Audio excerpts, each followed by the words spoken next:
अस्सलामु अलैकुम वरहमतुल्लाहि वबरकातुहू। आज मैं आपसे एक ऐसा सवाल करने वाला हूँ जो शायद आपके दिल के अंदर कहीं दबा हुआ हो। वो सवाल ये है, क्या हम मुक़द्दर से ज़्यादा कमा सकते हैं?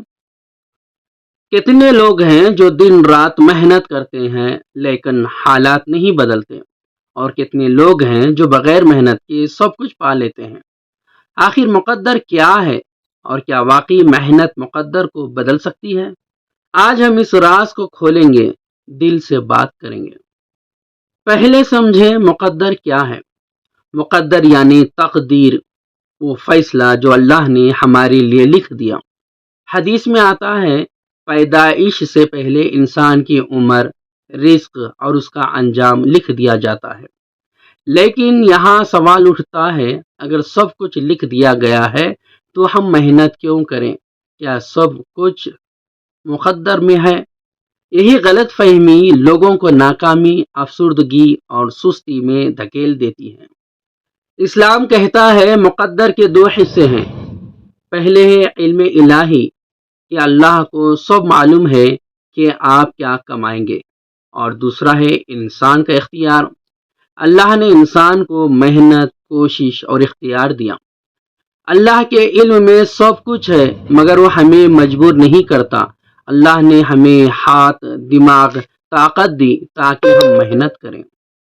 अल्लाह ने हमें हाथ, दिमाग, ताकत दी ताकि हम मेहनत करें। कुरान कहता है, और इंसान के लिए वही है जिसकी वो कोशिश करे। ये आयत दिल को झंझोड़ देती है। अल्लाह ताला फरमाता है, तुम मेहनत करो, मैं नतीजा दूंगा। अब असल सवाल, क्या मेहनत मुक़द्दर बदल सकती है? जवाब बड़ा हैरान कुन है। हाँ, बदल सकती है, अल्लाह के हुक्म से। कैसे? दुआ तकदीर बदल देती है। दुआ तकदीर बदल देती है। हदीस में है कि तकदीर को कुछ नहीं बदलता सिवाय दुआ के। नेक अमाल से अल्लाह रिस्क बढ़ाता है। हदीस है, जो चाहे कि उसका रिस्क वसी हो और उम्र में बरकत हो तो सिला रहमी करे। यहाँ दिल को इत्मीनान मिलता है कि मेहनत रायगा नहीं जाती, यानी मेहनत बेकार नहीं जाती। कुछ लोग कहते हैं किस्मत ही सब कुछ है, मेहनत का कोई फ़ायदा नहीं। ये गलत सोच है। मुक़द्दर अल्लाह के इल्म में है, मगर हमें मेहनत का हुक्म दिया गया है। जैसे कि हज़रत अब्दुर्रहमान बिन औफ रज़ियल्लाहु ताला अन्हु मक्का से मदीना खाली हाथ आए, मेहनत की, तिजारत की, करोड़ों कमाए। हज़रत उस्मान गनी रज़ियल्लाहु ताला अन्हु मुक़द्दर में अमीरी थी, मगर मेहनत भी बहुत की। मेहनत मुक़द्दर का हिस्सा है। हो सकता है मुक़द्दर में लिखा हो, अगर ये मेहनत करेगा तो मैं उसको ज़्यादा दूंगा। इस्लाम हमें सिखाता है कि तकदीर पर ईमान रखो, मगर मेहनत ना छोड़ो।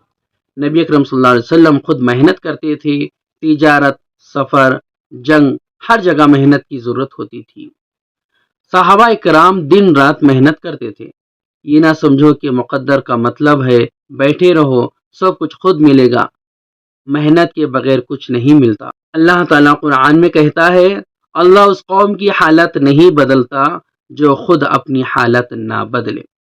याद सीधे दिल पर लगती है, हमें खुद उठना होगा। अगर आप चाहते हैं मुक़द्दर से ज़्यादा कमाएं तो एक काम करें, दुआएं करें, तहज्जुद में मांगे, रोते हुए मांगे, दिल से मांगे। दूसरा, मेहनत करें, स्किल सीखें, वक्त ज़ाय ना करें, प्लानिंग करें, नेक अमाल करें, वालिदैन की खिदमत करें, रिश्तेदारों के हकूक़ अदा करें, और इसके हलाल कमाएं, और शुक्र अदा करें। जितना शुक्र करोगे अल्लाह उतना बढ़ाएगा। कुरान कहता है, अगर तुम शुक्र करो तो मैं और दूंगा। मोहतरम नाज़रीन, मुक़द्दर अल्लाह के हाथ में है, मगर मेहनत, दुआ और नेक अमाल से अल्लाह मुक़द्दर को भी बदल सकता है। आपकी मेहनत ज़ाय नहीं जाती। आप रोएं, दुआएं करें, मेहनत करें, अल्लाह सब कुछ देख रहा है। हो सकता है आपके लिए ऐसा दरवाज़ा खुल जाए जो आपने सोचा भी ना हो। याद रखें, मेहनत किस्मत को बदल सकती है, अगर अल्लाह चाहे। अगर आपको ये वीडियो पसंद आई, लाइक और सब्सक्राइब ज़रूर करें, और कमेंट्स में लिखें कि आपको लगता है मेहनत मुक़द्दर बदल सकती है। अल्लाह आपका हामी और नासिर हो। अस्सलामु अलैकुम व रहमतुल्लाहि व बरकातुहू।